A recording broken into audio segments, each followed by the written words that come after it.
All right, welcome back, everyone. Another tip. Another Tuesday. Yeah, it is. All right, well, let's talk a little bit about, as you can see, we're in a bunker, of course. So we're definitely not going to be doing driving or putting today because we're in the bunker, so that's what we're going to take care of. Let's get into it, though, Joe. And, straight up, this is a difficult shot. For sure. It is. Bunker is considered a hazard. Yeah. It's built to kind of be a penalty, but we want to make it so we can give ourselves enough confidence that we're not as afraid to go into the bunkers. Yeah, because then when you're hitting at greens or hitting at flags, there's the bunker in the way, it makes it really easy to go at it, because if you do, end up dumping it in that bunker, it's okay because you have some confidence to get it up and out. Exactly, because right now a lot of people, they try to avoid the bunkers, Yep. which actually leads to a lot of shots going into the bunkers. Yeah, because they're trying to hit away from it. Exactly. In fact, it goes right in Exactly. there.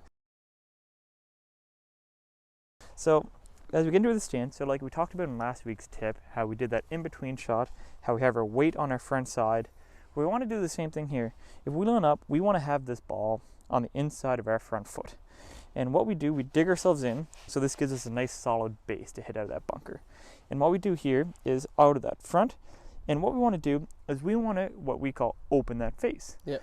So this is what we call square. What we want to do is open up that face. Yeah, and make sure noted too that when we're opening it up, we're not just turning our hands back and forth. We're actually taking our hands off the club, opening it up, and then replacing our hands. So if I had this down and this is square, I turn that, I actually re-grip it so it stays like that. Yeah, so then it's in your normal grip. Exactly. You're not actually turning We're not actually open. trying to get that hand open like that, which leads to mistakes.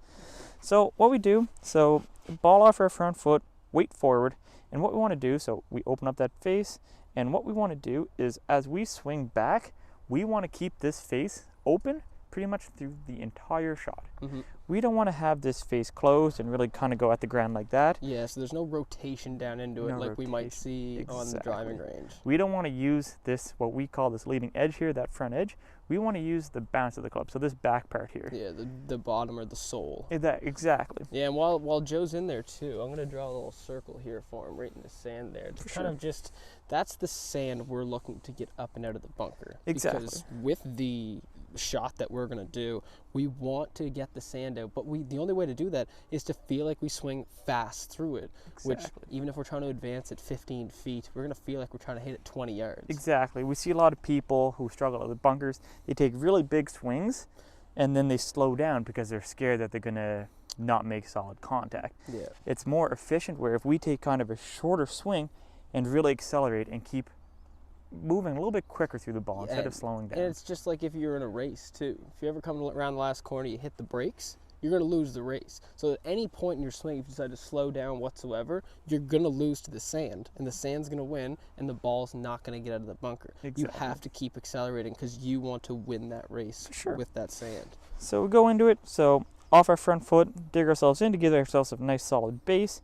We open up that face, and I'm looking to hit the ground right here and let that bounce of the club get under the ball and move that sand, like Neal said, out of that bunker. Nice, and I like that. We got a lot of artwork in the sand. Let's do it. Absolutely. Let's see this. So let's go ahead. So my weight forward, this grip open, and what we're going to do is as we swing, it's open on the way back, and on the way through, it's open there as well.